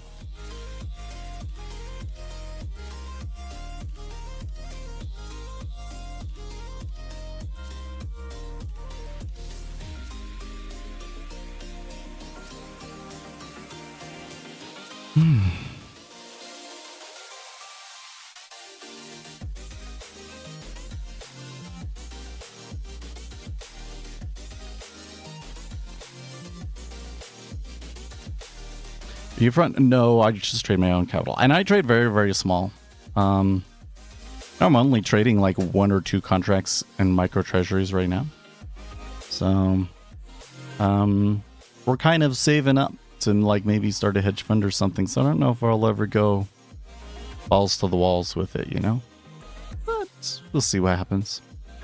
I'm going to be a little bit more willing to take risk once we come back after Labor Day. Especially if I come in here and like the treasuries are back to like 3,000 contracts, No, it's not my only source of income. Not even close. So the thing you got to remember, I feel like I say this every day, but it bears repeating. Okay. Trading, and especially futures trading, can be a great way to enhance your capital, but it is not a very good way of building capital from scratch. That is to say that there are kind of economies of scale. The more money you can risk, the better chance you have of actually making something from it. And so, coming in and trading like a one contract, that's kind of hard. My primary interest is in trading itself. And so as long as I'm keeping things to where I'm making enough to pay for the commissions and everything else like that and build a little bit, I'm okay with it. But I'm certainly not paying, making enough to live on. And that's kind of the thing is I'm a site reliability engineer. I make, mid six figures. So, pretty hard to make that much money trading unless you already have a huge wad. If I already had $1 million, and if I already had $1 million, why would I be trading it? It's not appropriate for everybody. But so yeah, my intention is not to be like get people to where they're trading for a living, because I don't think that it's a very realistic goal for most people. Really, it's for those of you that are just going to trade no matter what, right? That's what you got to be. You enjoy it so much you're going to trade no matter what. That's the only way that you'll have success doing this, because it just requires so much dedication to it, right? What you doing, bud?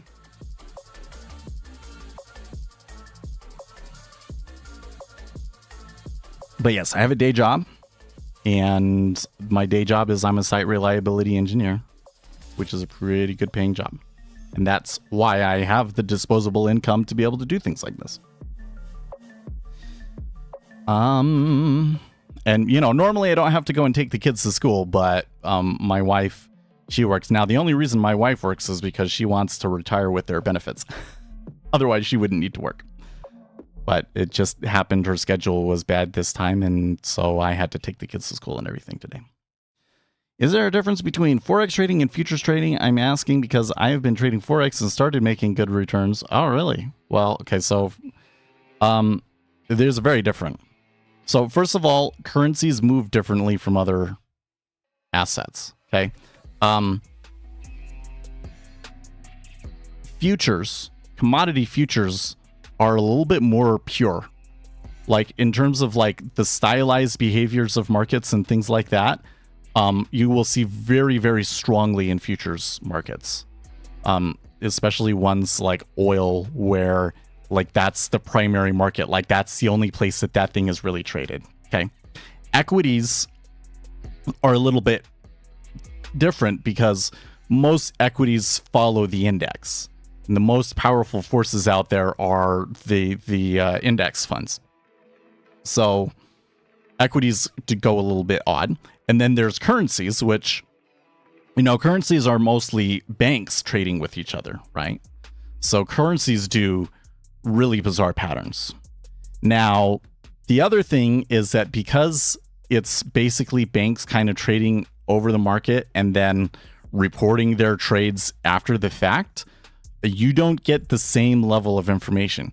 Like here in the treasury market, I can see every limit order that's been placed out there. I can see how much liquidity is resting at different places. I can see which direction the market orders are going and so on and so forth. You just can't do that with Forex. And that less information is a big deal. And I don't really feel like that Forex trading is usually very fair game. Especially when it comes from trading in informed perspective. So, what you know about the markets that might predict what future orders are going to be, that's where your best edges are going to come from. That doesn't mean that there's not some things that we can do from a technical perspective that help us, but the edge is primarily going to become from those informational inefficiencies. Well, in the Forex market, you almost never have that advantage. In the Forex market, there are government insiders that are going to be able to trade on things like days before you have any clue that it's even happening. And so the issue that you get in the Forex market is you think you're doing really well, and then all of a sudden you'll just have this wild, crazy move come out against you that like just makes no sense to you at all. And it's like, it just blows all your profits. That's a big issue with Forex. So there's like huge fat tails in Forex, right? So it is not the same thing. Okay. Which to the other side, which is like, okay, I've crossed my threshold where the broker removes my leverage, and I read online that rather trade futures from this point on than deposit huge sums with a broker. Well, you do want to be careful about how much money you allow to be held at your broker. You don't want your whole wad in there necessarily if you're really making money. But the first thing that I would, because, you know, you're probably trading technical analysis, right? And the thing that you have to realize is that the market has fat tails, right? So there are a lot of strategies that seem like they're doing really, really great. And then after about 2 years comes along, then there's a fat tail and you lose it all. So you could be very, very careful about that sort of a thing, right? Especially if you're technical analysis, because the market tends to wash out those edges. So like everybody kind of catches on and then the edge gets removed and all that's left is noise. So if you're trading on technicals, you've got to be very wary about your edge disappearing. And, you know, this idea that like if you've got a good technical analysis thing, it will transfer to any instrument. Absolutely not. Every instrument has its own kind of peculiarities. The differences definitely do not transfer between like times, you know, like you'll have something that worked this year and then it doesn't work next year and vice versa. So you got to be careful about those sorts of things too. Trading full-time is a huge goal of yours? Well, but why? So is it because you believe that that is a good way to make money and you want to become financially independent? Then there's probably better ways to make money, right? If it's because you just love the market and you're going to trade no matter what because you live and die on what the next news headline is and what the market does today and tomorrow, and you just consistently have been interested in it for years, that's a different story, right? Then you're in the right place. Then you're in the right place. But being in the right place, I just have to warn you, it's a rough road, right?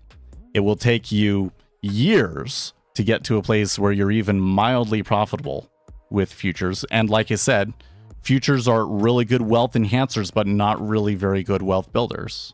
That's why I point out I'm a site reliability engineer. And I don't say that to brag. I should brag. I could probably go and make a YouTube channel about being a site reliability engineer and how to become a site reliability engineer and become very, very popular, because SREs are like one of the highest positions in the industry, one of the best paying. Like, to get paid more, you're in management, essentially, right? So I could brag with it, but the reason I point that out is just to point out that I have well above average income, and that's why I'm able to do the stuff with futures. You're in your 4th year. Well, okay. That's a horse of a different color. But you say that you became consistent in your 4th year? Don't celebrate until you have 5. That's what I say. I know that sounds like crazy. Like, what? I can't consider myself a great trader until I've had 5 years in a row. That's just the way that it tends to go, man. If you're trading technical analysis, I would not be saying like this is a profitable strategy until you hit 5 years. Hello. Wife finally came back. That one is still hard asleep, but I'm probably should just go pick him up and wake him up. He'll be fine.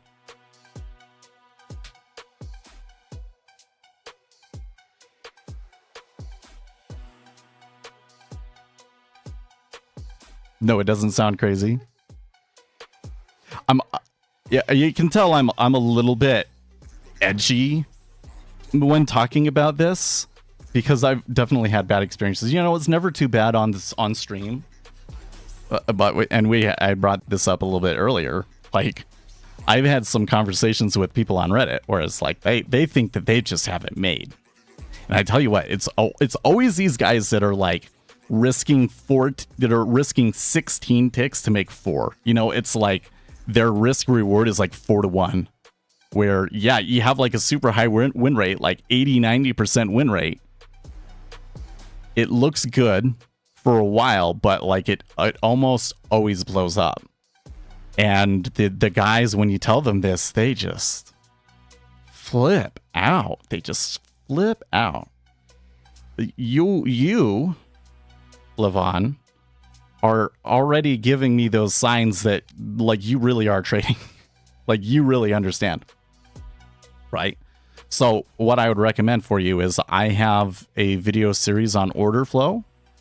So it's like 5 or 6 videos long, and each video is maybe like 10 to 20 minutes.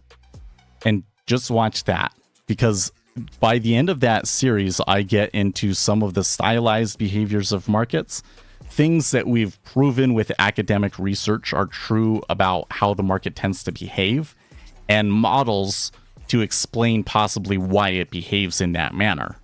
And that's where you get into some of the truly eye-opening stuff about the market that kind of explains why the market is the way that it is, why it's so hard to trade, where would you be best served spending your energy, and things like that. And that's the information that I have that, for whatever reason, is just not anywhere else on the internet. It comes from academic research, though. And I go into that a little bit in those videos. So, if you're new to the channel, I'd go and watch that stuff. Because the big issue, like here with MV, I'm not a huge fan of technical analysis. It's not that you can't make money from doing it. It's just that there are things about the market that make doing technical analysis from a retail trader perspective a very, very tough pull.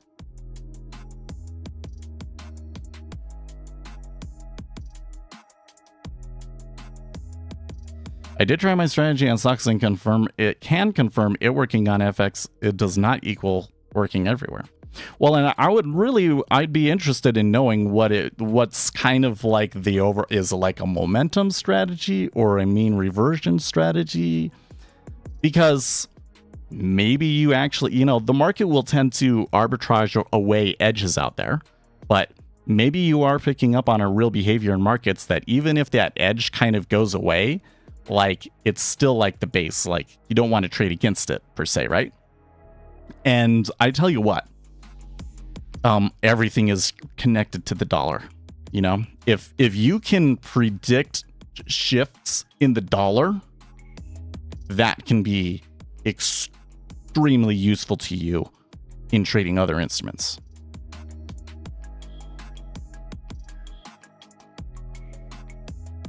I have a bachelor's in economics. Having a clear overview of the world and how it works will help you predict future trends and where the money is going. Yeah. So the way that I think of it is, where is the money coming? What assets are the money coming out of, and what assets are the money going into, and why is that money moving? And are there things that I know that might predict future orders, that might predict people doing those things before they actually do them?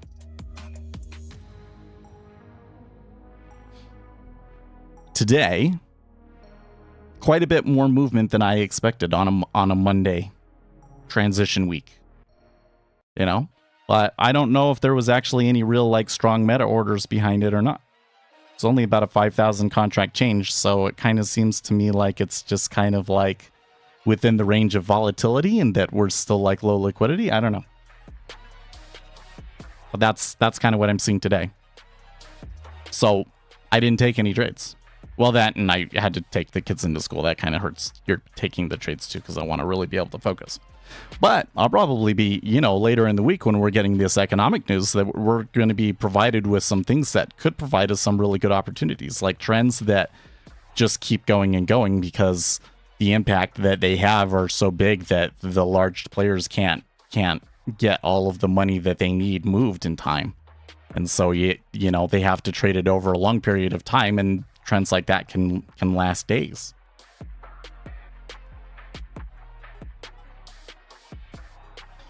Okay, on your DOM for ES at 4441, why is it pink? So the volume profile on the far left has some colors on it. So by default, the colors are gray. And then the value area, which is 70% of all orders, is the blue. And the pink is the point of control. So the point of control is the price that has had the most volume traded at. So 4441 is the point of control. That's where the most volume is traded this session. 38,714 contracts. And then the value area is basically you add the price above and below that, and you keep adding that until you get 70% of all the volume. Okay? The orange price above it, that's the VWAP. And these are based on since the S&P 500 opened, I believe, my DOM resets.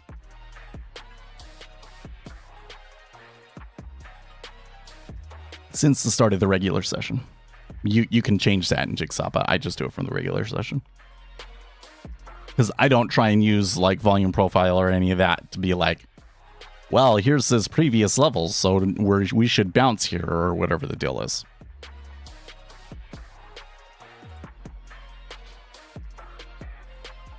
But most of the content on my channel is basically around trying to explain to people why technical analysis tends to be an ineffective trading method. Okay, you have NinjaTrader too. Okay, so I'm using NinjaTrader and Jigsaw. So the charts are NinjaTrader. The depth of markets that you're seeing here, those are from Jigsaw Day Trader. Now, you can get similar stuff in NinjaTrader. If you pull up their DOM, I think there is a way to show a volume profile, and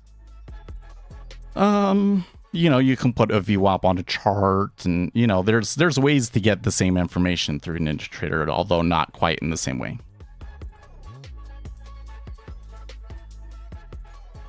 But I wouldn't necessarily call them like essential things to trade with. Especially the point of control. I think that people make too big of a deal out of it.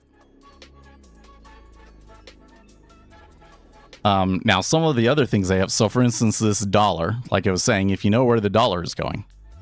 But even if you don't know where the dollar is going, don't you think that it would be important to know what's going on with the currency that you're trading in right now? Yeah. So that's why we have the dollar index. And I calculate that in an indicator myself using the FX futures to calculate what the dollar index is right now. And that is part of a indicator package that I sell on speculatorset.com. It's got that, and it has a couple of these other things like these spread charts. There are these spread charts down at the bottom here. Let me highlight them. These spread charts kind of show me what's going on with the yield curve. There's a really complicated model here. These lines right here. Those kind of show me average market maker position. That's one of the most complicated and sophisticated things I have in that indicator package. But that's all available from speculatorset.com for $100 for a lifetime license. So I think that what you get in pretty good value, because these are things that like I really just don't understand. I mean, this one is super advanced, but like the spreads and the dollar index, like I don't get how people trade without that. See you tomorrow. Thanks for stopping by, Francesco. My charts are bare. I don't like any indicators. But the order flow seems, well, yeah. So if you have some sort of support or resistance line listed, and then you go and you look at the liquidity, and you see that there's more liquidity there, that is a very interesting thing, isn't it? Although, you got to be a little bit careful, because one of the things that you're almost always going to see is, okay, so like when we were down here before, we traded 14 briefly, but we came back up. And what will tend to happen is like when we reverse, like the liquidity gets left there. So you're going to come in and you're going to look at a chart and you're going to see, oh yeah, on the chart. Oh yeah, they got to 14 and they reversed. So there must be support there. And then you're going to come over here and your DOM and you're going to look at 14 And you're going to go, oh yeah, there's some support there. See, there's more orders there at 14.5 than there is almost anywhere else on the DOM. And so then you say, okay, that means that there is support there.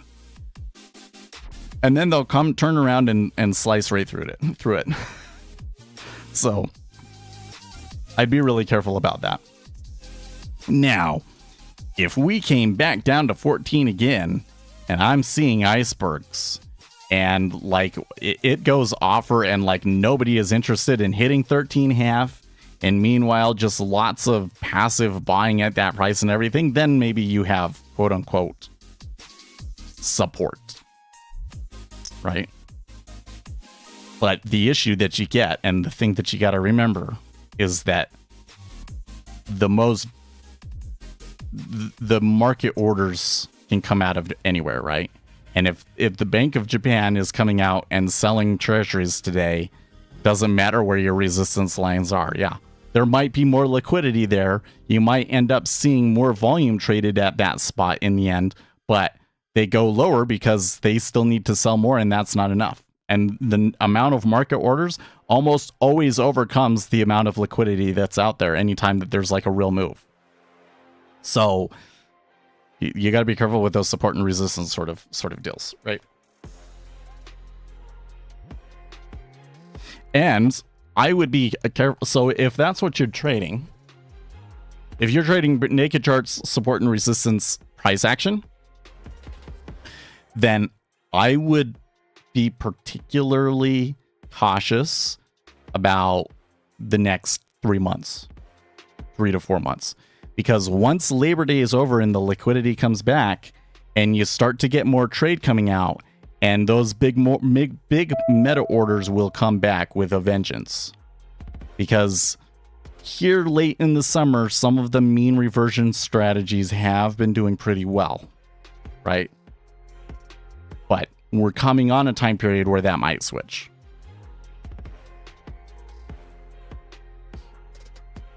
But of course, depends on the specifics of your strategy. I have this one strategy. You know, we should do a back test of it again. I have this one strategy that's based on a popular price action strategy that's been really, really popular lately. And like over the past year, it just like it loses like every time. Like it used to be really great, and now it like loses every time. So, but I haven't checked it this summer yet. I haven't checked it in a few months.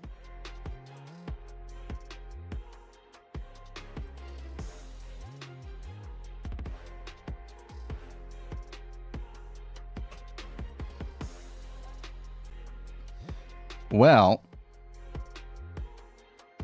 that's an even different thing. Swing trader. Because time in the market is your best thing. And you know, if you've been having success swing trading, that's much more likely to translate into, you know, continue working. Even if it is technical. Even if it's technical analysis in nature.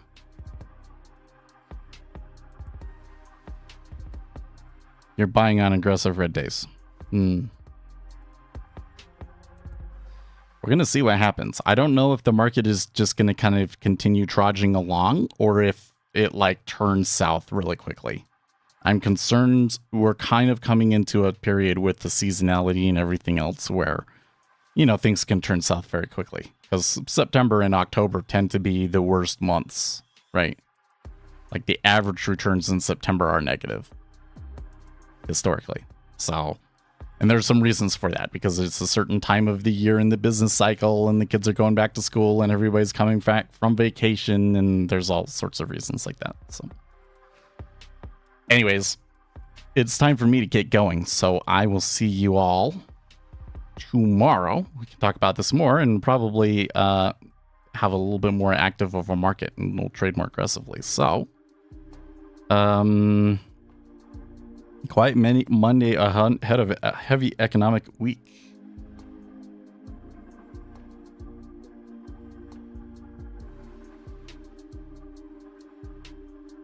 What I will put for the title of the day. I'll see you guys tomorrow. Stay excellent.